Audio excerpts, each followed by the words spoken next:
Cushion is a heavy uniform chain lies on a horizontal table top. If the coefficient of friction between the chain and the table surface is 0.25, find the maximum percentage of length of the chain that can hang over one edge of the table. ये पूछ रहे, मान लीजिए कि अपने पास एक table है, मतलब क्वेश्चन किस तरह से है उसको अपन यहाँ पर इमेजिन करते हैं। मान लीजिए एक टेबल का टॉप है, इस पे चेन है, एक लंबी सी चेन है और वो नीचे लटकी हुई है, बहुत हैवी चेन है और वो नीचे लटक रही है इस तरह से, ठीक है। अब इस चेन जो लटक रही है, तो ये जमीन मतलब ये सरफेस और इस चेन के बीच में फ्रिक्शन फोर्स तो इधर ही लगेगा। ये मोशन तो नीचे करना चाहेगा ग्रेविटी के कारण, लेकिन फ्रिक्शन फोर्स अपोजिट लगेगा।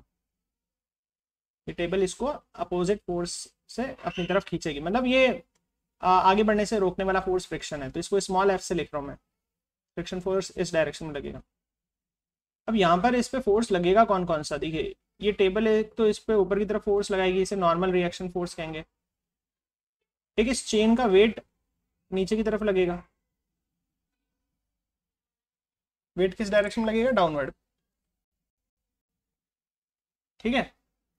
तो जो जो फोर्स लग रहे हैं उनको अपन यहाँ रिप्रेजेंट कर रहे हैं कि कौन कौन सा फोर्स कहाँ कहाँ लग रहा है। ऐसा मान लेते हैं इस पूरी चेन का मास, टोटल मास, इस पूरी चेन का मास कैपिटल एम है, ठीक है। और इस पूरी चेन की लंबाई, टोटल लेंथ ऐसा मान लेना पड़ता है, टोटल लेंथ ऐसे क्वेश्चन में ऐसे मान लेना पड़ता है, टोटल लेंथ मान लेते हैं इस पूरी चेन की एल है। तो यहाँ पर अब अपन को क्या करना पड़ता है, मास पर यूनिट लेंथ निकालने पड़ते हैं ऐसे क्वेश्चंस में, मास पर यूनिट लेंथ, मतलब यूनिट लेंथ का मास कितना होगा, तो उसका फॉर्मूला होता है यूनिट लेंथ का मास का total mass by total length, ये हो जाएगा यूनिट लेंथ का मास, ठीक है। मान लीजिए कि मास टोटल है 100 kg और टोटल लंबाई है मान लो 10 मीटर, तो 1 मीटर का मास कितना हो जाएगा, 10 kg हो जाएगा ना 1 मीटर लेंथ का मास, तो इसे बोलते हैं मास ऑफ यूनिट लेंथ। तो हर क्वेश्चन हमेशा जब भी ऐसे क्वेश्चन आएंगे तो यूनिट लेंथ का मास निकाल लेना चाहिए। तो ये मास कितना है यूनिट लेंथ का। अब टोटल लेंथ एल है। अब एक काम करते हैं कि मानते हैं कि है ना ये टेबल पे कितना लंबाई रखी हुई है एक्स, ऐसा मान लो कि टेबल पे कितनी लेंथ पड़ी हुई है, एक्स लेंथ पड़ी हुई है, तो बची हुई लेंथ नीचे लटकी हुई होगी, ठीक है ना। बची हुई लेंथ कहाँ होगी, ये टोटल जो लेंथ है ये वाला, ये पूरा जो चेन यहाँ तक का है ना, इसकी लंबाई मान लेते हैं एक्स है, लेकिन कुल चेन की लंबाई तो एल थी, ऐसा अपन ने माना था ना, तो इतनी लंबाई है एक्स, तो ये बची हुई लंबाई क्या हो जाएगी एल माइनस एक्स, ठीक बात है। तब कोई भी क्वेश्चन आए इस तरह से चेन लटकने का, तो ऐसे ही करते जाना है अपन को, टोटल मास मान लेना है, टोटल लेंथ मान लेना है, मास पर यूनिट लेंथ मान लेना है। मास पर यूनिट लेंथ तो मानना क्या है, total mass by total length, unit length का मास आ जाएगा। ये जितना मास ऊपर पड़ा हुआ है उसको, जितना लेंथ ऊपर पड़ा हुआ है उसको एक्स नाम दे दो, जितनी लेंथ नीचे लटकी हुई है तो वो क्या होगी, टोटल लेंथ में से ये एक्स हटा दो तो नीचे लटकी हुई लेंथ आ जाएगी, ये वाली लेंथ, नीचे कितनी पार्ट ग्रेविटी की तरफ हैंग हो रखा है, ये वाला, ठीक है। तो कुल मिला के अपन को इस तरह से जहाँ जहाँ भी सिचुएशन से ये क्रिएट करनी पड़ेगी इस क्वेश्चन को सॉल्व करने के लिए। ये पूरा लेंथ, ये बची हुई लेंथ कितनी हो जाएगी एल माइनस एक्स। तो सबसे पहले एक डायग्राम बनाया अपन ने, थोड़ा चेन को नीचे लटकाया अपन ने, ये माना कि फ्रिक्शन फोर्स लग रहा है पीछे की तरफ, चेन नीचे की तरफ आ रही है जमीन ग्रेविटी की तरफ, ठीक है, आना चाह रही है। अब इस पे जो टेबल पे पड़ा था तो इस पर नॉर्मल फोर्स, टेबल ऊपर की तरफ धक्का लगा रही है, नॉर्मल रिएक्शन एन है, और नीचे लग जाएगा इसका वेट, मास इंटू जी, एम जी, टोटल उतनी वो एक्स लंबाई की चेन का मास, ठीक है। चलो अब ऐसे ही नीचे लटकी हुई जो चेन है ना, इस पर भी अपन देख लेते हैं, नीचे की तरफ फोर्स लगेगा, इसका मास, इसके मास को m1 नाम दे देता हूँ, एक्स लंबाई का मास को m1 नाम दे देता हूँ, और ये नीचे लटकी हुई ना l माइनस एक्स, इसकी मास को m2 नाम दे देता हूँ, तो नीचे की तरफ फोर्स लग रहा है m2g, ठीक है। तो ये अपन ने यहाँ पर इस तरह से फोर्सेस को मेंशन कर दिया।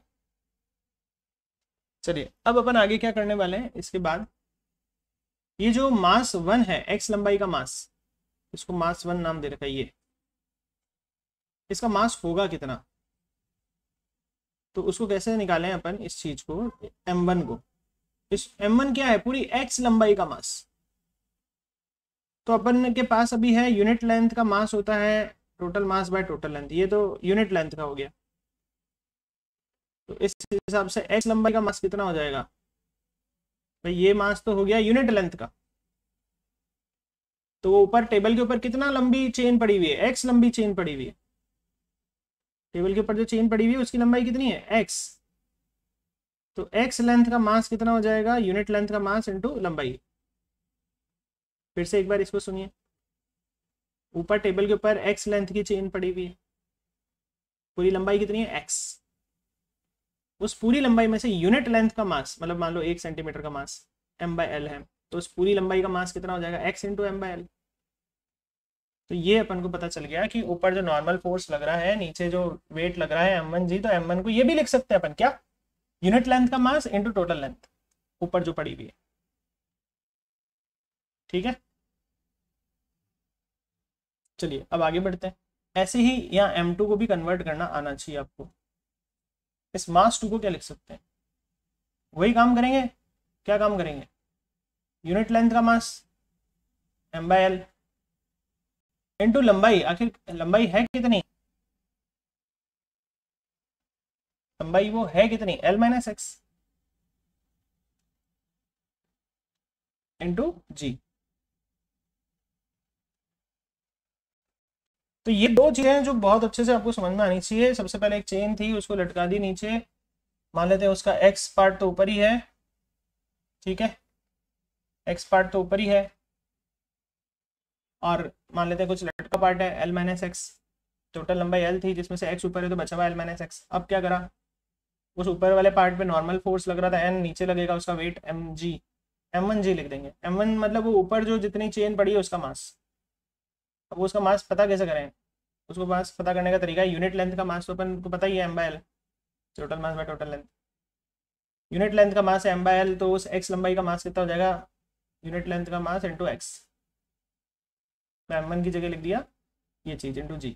ऐसे वो जो चेन नीचे लटक रही है उसका भी mg निकाल लेते हैं। कैसे निकालें, उसका mg, उसका mg ऐसे निकालो, वो मास होगा कितना, वो जो नीचे लटकी हुई चेन है उसका मास, वो यूनिट लेंथ का मास इंटू उसकी लंबाई, नीचे कितनी लंबाई है l - x। ठीक है, तो अब अपने को ये चेन नीचे आ नहीं रही, बस लटकी हुई है, मैक्सिमम ये लटकी हुई है, इससे ज़्यादा नीचे आ नहीं रही, बैलेंस है मामला, ऐसा क्वेश्चन में बोल रहे हैं। तो ये सारा सिचुएशन बनाने के बाद अब अपन क्या करेंगे, एक फॉर्मूला जानते हैं अपन फ्रिक्शन फोर्स का।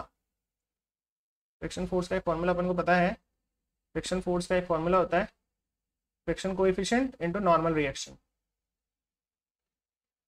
और नीचे की तरफ फोर्स लगता है उसे वेट कहते हैं, डाउनवर्ड फोर्स को क्या बोलते हैं, वेट। और अगर सिस्टम बिल्कुल बैलेंस्ड है, चेन अगर नीचे नहीं खिसक रही, जितनी है उतनी है, तो फॉर इक्विलिब्रियम जो फ्रिक्शन है वो किसके बराबर होना चाहिए, जो अपोजिंग फोर्स है ना आगे बढ़ने वाला, वो वेट के बराबर हो जाना चाहिए। अगर ये फ्रिक्शन वेट के बराबर हो गया, ठीक है ना, फ्रिक्शन वेट के बराबर हो गया तो सिस्टम बैलेंस कहलाएगा। मतलब वेट नीचे खींच रहा है लेकिन फ्रिक्शन उसको पीछे खींच रहा है, जाने नहीं दे रहा। फ्रिक्शन का फॉर्मूला म्यू एन, और वेट जो नीचे खींच रहा है वो कितना है, ये अपन देखते हैं। चलो नीचे खींचने वाला फोर्स, नीचे खींचने वाला फोर्स कितना है, ये रहा फ्रिक्शन फोर्स, कहाँ है, ये रहा।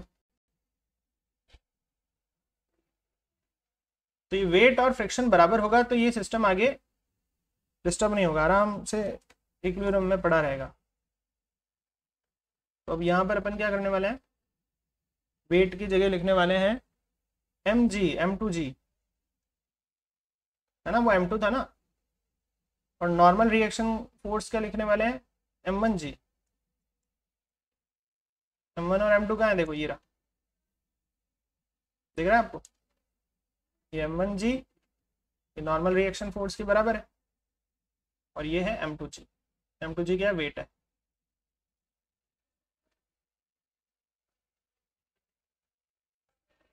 तो डायग्राम को अच्छे से देख लें आप, ये डायग्राम ही मेन है। अगर ये डायग्राम बन गया, आपसे वेट दिखा दिया आपने, नीचे m2g चेन पड़ी हुई है, नीचे और नहीं आ रही है, ऊपर लगेगा नॉर्मल फोर्स, नीचे लगेगा ऊपर जितनी चेन पड़ी हुई है उसका वेट m1g। m1 को क्या लिख दिया, mass per unit length into length, कितनी लेंथ है x। तो ये चीज़ें अपन को अब यहाँ पर पुटअप कर देनी है और आंसर आ जाएगा। ये म्यू m1 की जगह अपने क्या लिखा था, मास per unit length into length कितनी थी x ऊपर। ऐसे ही m2 क्या निकला था, मास पर यूनिट लेंथ इनटू आखिर लेंथ है कितनी, नीचे कितनी लटक रही है l माइनस एक्स इंटू जी। बस इसको सॉल्व करना है और आंसर आ जाएगा। जी से जी कट जाएगा, m से m कट जाएगा, l से l कट जाएगा, तो अपने पास क्या बचेगा, अपने पास लेफ्ट साइड में बचेगा म्यू एक्स और राइट साइड में बचेगा l माइनस एक्स। ये चीज़ बचेगी। अब म्यू की वैल्यू अपन को गिवन है, ठीक है ना, म्यू की वैल्यू तो अपन को गिवन है, इस x को भी दे लिया है, तो ये हो जाएगा म्यू x प्लस एक्स। तो x कॉमन ले लेंगे, म्यू प्लस 1 हो जाएगा ये कुल मिला के, x कॉमन ले लेंगे, म्यू प्लस 1। म्यू की वैल्यू अपन दे रखी है 0.25, तो ये x जो है ये अपने पास कितना हो जाएगा, l अपॉन 1.25। 1.25 का मतलब ऊपर 100 चल जाएगा, तो ये x की वैल्यू पर निकाल दी। x मतलब ऊपर टेबल के ऊपर कितना पार्ट पड़ा था, इसको 25 से काट भी सकते हैं, 25 4 100, 25 5 125, मतलब ऊपर टेबल के ऊपर कितना पार्ट पड़ा था, टोटल लेंथ का 4/5। टोटल लेंथ का कितना पार्ट पड़ा था, 4/5 ऑफ टोटल लेंथ।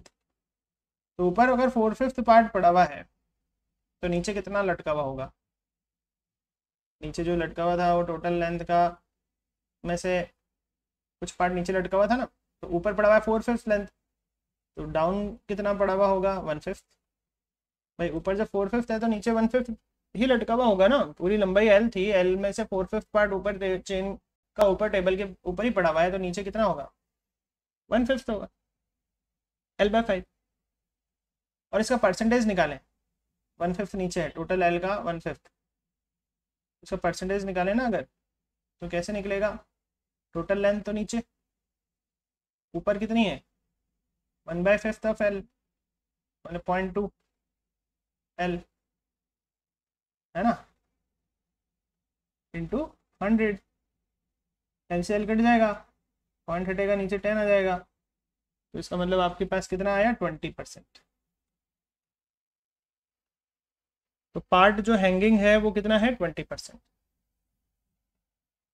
इस तरह से क्वेश्चन सॉल्व होगा। तो मेन चीज इसमें डायग्राम आपको अगर पता है ना, डायग्राम आपने एक बार फ्रेम कर दिया, ऊपर फोर्स नॉर्मल बना दिया, नीचे वेट m1g बना दिया, और ये चेन लटकी हुई है, इसका वेट m2g बना दिया, और ये अगर इक्विलिब्रियम में है चेन और नीचे नहीं खिसक रही, इसका मतलब फ्रिक्शन फोर्स जो पीछे लग रहा है और नीचे जो खिंचाव है m2g वो बराबर हो जाना चाहिए। ये दोनों को बराबर रख देंगे और सॉल्व हो जाएगा। और इसमें खास बात, वो m1 और m2 निकालना आना चाहिए, उस पूरी लंबाई का मास m1 है x लंबाई का, तो उसको कैसे निकाला, यूनिट लेंथ का मास देख लिया पहले, तो m/l इंटू वो टोटल लंबाई कर दी, तो टोटल मास आ जाएगा, यूनिट लेंथ का मास इंटू टोटल लंबाई इक्वल्स टू टोटल मास। इस तरह से क्वेश्चन सॉल्व होगा।